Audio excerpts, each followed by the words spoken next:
ಮೈಸೂರು ವಿಶ್ವವಿದ್ಯಾನಿಲಯದ ಸಾಮಾನ್ಯ ಸಿಂಡಿಕೇಟ್ ಸಭೆಯು ದಿನಾಂಕ 13/3/2026ರಂದು ಮೈಸೂರು ವಿಶ್ವವಿದ್ಯಾನಿಲಯದ ಕುಲಪತಿಗಳಾದಂತಹ ಡಾಕ್ಟರ್ ಎನ್ ಕೆ ಲೋಕನಾಥ್ ರವರ ಅಧ್ಯಕ್ಷತೆಯಲ್ಲಿ ನಡೆಯಿತು. ಆ ಒಂದು ಸಂದರ್ಭದಲ್ಲಿ ಏನೋ ಇದು ಕಾರ್ಯಸೂಚಿಲೂ ಕೂಡ ಇರಲಿಲ್ಲ. ಔಪಚಾರಿಕವಾಗಿ ಸಿಂಡಿಕೇಟ್ ಸಭೆಯು ಅಂತಿಮವಾಗುವಂತಹ ಸಂದರ್ಭದಲ್ಲಿ ಮಾನ್ಯ ಕುಲಪತಿಗಳು ಸಭೆಗೆ ಏನು ತಿಳಿಸಿದ್ರು ಅಂತಂದರೆ, ವಿಶ್ವವಿದ್ಯಾನಿಲಯದಲ್ಲೇ ಇರತಕ್ಕಂತಹ ಜಯಲಕ್ಷ್ಮಿ ವಿಲಾಸ ಅರಮನೆಯ ಬಗ್ಗೆ ಖಾಸಗಿ ಕಂಪನಿಯವರು ಒಡಂಬಡಿಕೆ ಮಾಡಿಕೊಳ್ಳುವುದರ ಬಗ್ಗೆ ಕೇಳಿದ್ದಾರೆ. ಅದರ ಬಗ್ಗೆ ಚರ್ಚೆ ಮಾಡಬೇಕು ಅಂತ ಔಪಚಾರಿಕವಾಗಿ ವಿಷಯವನ್ನ ತಂದ್ರು. ಹಾಗಾಗಿ ನಾವು ಏನ್ ಮಾಡಿದ್ವಿ ಅಂತಂದ್ರೆ, ಇದು ಮೈಸೂರು ವಿಶ್ವವಿದ್ಯಾನಿಲಯದ ಒಳಿತಿಗಾಗಿ ಪೂರಕವಾಗಿದ್ದರೆ ಮಾತ್ರ, ಜೊತೆಗೆ ಆಕ್ಟ್ಗೆ ಅನುಗುಣವಾಗಿದ್ದರೆ ಮಾತ್ರ ಇದ್ರ ಬಗ್ಗೆ ನಾವು ಚರ್ಚೆ ಮಾಡೋಣ. ವಿಶ್ವವಿದ್ಯಾನಿಲಯಕ್ಕೆ ಒಳಿತಾಗಲಿಲ್ಲ ಅಂತಂದರೆ, ವಿರುದ್ಧವಾಗಿತ್ತು ಅಂತಂದರೆ ಅದನ್ನು ನಾವು ಒಡಂಬಡಿಕೆ ಮಾಡ್ಕೊಳ್ಳೋದು ಬೇಡ ಅಂತ ನಾವು ಔಪಚಾರಿಕವಾಗಿ ಸಭೆಯಲ್ಲಿ ಮಾತಾಡಿದ್ದೀವಿ. ಆದರೆ ಇದು ಒಡಂಬಡಿಕೆ ಆಗಿಲ್ಲ. ಅವ್ರು ಮಾಡಿರ್ತಕ್ಕಂಥದ್ದು ಶುದ್ಧ ಸುಳ್ಳು, ಸುಮ್ಮನೆ ಆರೋಪವನ್ನು ಮಾಡಿದ್ದಾರೆ. ನಾವು ಪ್ರತ್ಯಕ್ಷದರ್ಶಿಗಳೇ, ಯಾವುದೇ ರೀತಿಯ ಒಡಂಬಡಿಕೆಯನ್ನು ಮಾಡ್ಕೊಂಡಿಲ್ಲ. ಇದು ಅವ್ರು ಮಾಡಿರ್ತಕ್ಕಂಥದ್ದು ಪ್ರಚಾರಕ್ಕೋಸ್ಕರ ಮಾಡಿದ್ದಾರೆ. ಆ ಪ್ರಚಾರಕ್ಕೋಸ್ಕರ ಅವ್ರಿಗೇನಾರು ಆ ಥರ ಇತ್ತು ಅಂತಂದರೆ ಬೇರೆ ಬೇರೆ ಫಿಲಮ್ ಲ್ಯಾಂಡ್ಗಳಲ್ಲಿ ಅವರು ಇದ್ದಾರೆ, ಅದು ಮಾಡ್ಕಲಿಬೇಕಾರೆ. ಆದರೆ ಇಲ್ಲಿ ದಿಕ್ಕು ತಪ್ಪಿಸುವಂತಹ ಕೆಲಸವನ್ನು ಮಾನ್ಯ ಸಿಂಡಿಕೇಟ್ ಸದಸ್ಯರಾಗಿರ್ತಕ್ಕಂಥ ಚಂದ್ರಶೇಖರ್ ಅವರು ಮುಂದೆ ಮಾಡಬಾರ್ದು ಅಂತಕ್ಕಂಥದ್ದನ್ನು ನಾನು ಅವ್ರಿಗೆ ಮನವಿ ಮಾಡ್ತಾಯಿದ್ದೀನಿ. ಮೈಸೂರು ವಿಶ್ವವಿದ್ಯಾನಿಲಯದ ಒಳಿತಿಗಾಗಿ ಯಾವುದಾದ್ರು ಕೂಡ ಅರಮನೆಗಳಿದೆಯೋ, ಹಳೆಯ ಕಟ್ಟಡಗಳಿದೆಯೋ, ಅದನ್ನು ನವೀಕರಣ ಮಾಡೋದಕ್ಕೋಸ್ಕರ ಯಾವುದಾದ್ರು ರೀತಿಯಲ್ಲಿ ಅನುಕೂಲ ಖಾಸಗಿ ಸಂಸ್ಥೆಗಳು ಬಂದರೆ, ವಿಶ್ವವಿದ್ಯಾನಿಲಯಕ್ಕೆ ಅನುಕೂಲ ಆಯ್ತಾ ಇದೆ ಅಂತಂದರೆ, ಅದರಿಂದ ಆದಾಯ ಬರ್ತಾ ಇದೆ ಅಂತಂದರೆ ಅದಕ್ಕೆ ಚರ್ಚೆ ಮಾಡೋದಕ್ಕೆ ನಾವು ಸಿದ್ಧ ಇದ್ದೀವಿ. ಆದರೆ ವಿಶ್ವವಿದ್ಯಾನಿಲಯಕ್ಕೆ ನಷ್ಟವನ್ನು ಮಾಡ್ತಕ್ಕಂಥ ಯಾವುದೇ ಖಾಸಗಿ ಸಂಸ್ಥೆಯ ಜೊತೆ ನಾವು ಒಪ್ಪಂದ ಮಾಡ್ಕೊಳ್ಳೋದಕ್ಕೆ ನಾವು ರೆಡಿ ಇಲ್ಲ ಅಂತಕ್ಕಂಥದ್ದನ್ನು ನಾನು ಸಿಂಡಿಕೇಟ್ ಸದಸ್ಯನಾಗಿ ತಮ್ಮ ಮುಂದೆ ಹೇಳೋದಕ್ಕೆ ಬಯಸ್ತೇನೆ. ಮೈಸೂರು ವಿಶ್ವವಿದ್ಯಾನಿಲಯಕ್ಕೆ ಸಂಬಂಧಪಟ್ಟಂತೆ ಮೈಸೂರು ವಿಶ್ವವಿದ್ಯಾನಿಲಯದ ಮಾನಸ ಗಂಗೋತ್ರಿ ವ್ಯಾಪ್ತಿಯಲ್ಲಿರ್ತಕ್ಕಂತಹ ಜಯಲಕ್ಷ್ಮಿ ವಿಲಾಸ ಅರಮನೆಗೆ ಸಂಬಂಧಪಟ್ಟಂತೆ ಏನು ಖಾಸಗಿ ಅವರ ಜೊತೆ ಒಡಂಬಡಿಕೆ ಆಗಿದೆ ಅಂತ ಏನು ಪತ್ರಿಕೆಗಳು ಬರ್ತಾ ಇದೆ, ಇದ್ರ ಬಗ್ಗೆ ಸ್ಪಷ್ಟನೆ ಕೊಡಲಿಕ್ಕೆ ನಾನು ಇಷ್ಟಪಡ್ತೀನಿ. ನಮ್ಮ ವಿಶ್ವವಿದ್ಯಾನಿಲಯ ವ್ಯಾಪ್ತಿಗೆ ಸಂಬಂಧಪಟ್ಟಂತೆ ಈ ಜಯಲಕ್ಷ್ಮಿ ವಿಲಾಸ ಅರಮನೆಗೆ ಯಾವುದೇ ರೀತಿ ಖಾಸಗಿಯವರ ಜೊತೆ ಒಡಂಬಡಿಕೆಗಳು ಆಗಿಲ್ಲ ಸರ್. ಈ ಒಂದು ವಿಚಾರಗಳು ಕಳೆದ ಸಿಂಡಿಕೇಟ್ ಸಭೆಯಲ್ಲಿ ಔಪಚಾರಿಕವಾಗಿ ಚರ್ಚೆ ಆದಾಗ ಈ ಒಂದು ಏನು ಒಡಂಬಡಿಕೆ ಕುರಿತು ಕಾಲಾವಧಿ ಬಗ್ಗೆ ನಾವು ಗಮನಿಸಿದಾಗ ಇದು ಹೆಚ್ಚಿನ ಕಾಲವನ್ನು ಏನು ಒಡಂಬಡಿಕೆಗೆ ಅಂಶಗಳನ್ನು ಇಟ್ಟಿದ್ರು. ಅದನ್ನು ಎಲ್ಲ ಸಿಂಡಿಕೇಟ್ ಸದಸ್ಯರು ಕೂಡ ಅದರ ಬಗ್ಗೆ ಆಕ್ಷೇಪ ವ್ಯಕ್ತಪಡಿಸಿದ್ವಿ.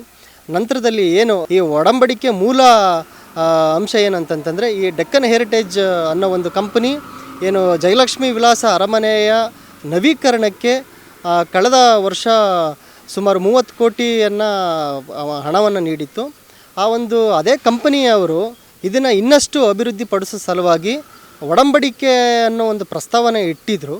ಆದರೆ ಆ ಪ್ರಸ್ತಾವನೆಯಲ್ಲಿ ಒಂದಷ್ಟು ಅಂಶಗಳನ್ನು ಗಮನಿಸಿದಾಗ ಇದು ಮುಂದಿನ ದಿನಗಳಲ್ಲಿ ವಿಶ್ವವಿದ್ಯಾನಿಲಯಕ್ಕೆ ಬಹುಶಃ ತೊಂದರೆಗಳಾಗ್ಬೋದು.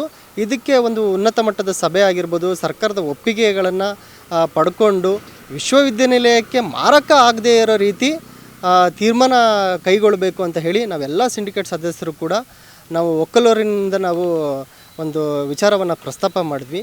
ನಂತರದಲ್ಲಿ ಇದು ಯಾವುದೇ ರೀತಿ ಒಡಂಬಡಿಕೆಗಳು ಆಗಿಲ್ಲ. ಮುಂದುವರೆದು ವಿಶ್ವವಿದ್ಯಾನಿಲಯಕ್ಕೆ ಪೂರಕವಾದರೆ ಸರ್ಕಾರದ ಮಟ್ಟದಲ್ಲಿ ಇದು ಚರ್ಚೆ ಆಗಿ ಒಂದು ಒಪ್ಪಿಗೆ ಕೊಟ್ಟರೆ ಅದು ಒಳ್ಳೆ ಬೆಳವಣಿಗೆ.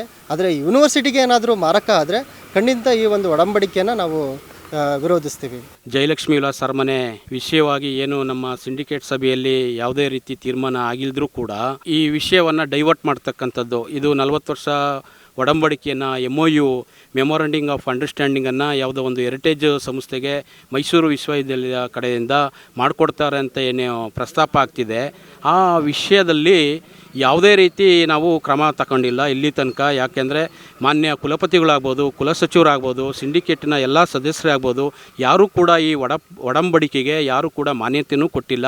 ಇದನ್ನು ವಿಶ್ವವಿದ್ಯಾಲಯದ ಆಕ್ಟ್ ಪ್ರಕಾರ ನಾವು ಅದನ್ನು ತನಿಖೆ ಅಂದರೆ ವಿಶೇಷವಾಗಿ ಅದನ್ನು ಪರಿಗಣಿಸಿ ಮತ್ತು ಲೀಗಲನ್ನು ಕನ್ಸಿಡರ್ ಮಾಡಿ ಈ ವಿಶ್ವವಿದ್ಯಾಲಯದ ಅರಮನೆಯನ್ನು ಅಂದರೆ ಜಯಲಕ್ಷ್ಮಿ ವಿಲಾಸ ಅರಮನೆಯನ್ನು ನಾವು ಹೆರಿಟೇಜ್ ಸಂಸ್ಥೆಗೆ 40 ವರ್ಷ ಏನು ಒಡಂಬಡಿಕೆ ಮಾಡಬೇಕು ಅಂತ ಏನು ಕೇಳ್ಕೊಂಡಿದ್ದಾರೆ ಅದನ್ನು ನಾವು ಕೊಡಬೇಕು ಕೊಡಬಾರ್ದು ಅನ್ನೋ ತೀರ್ಮಾನವನ್ನು ನಾವು ಇನ್ನೂ ಕೂಡ ಕೈಗೊಂಡಿಲ್ಲ.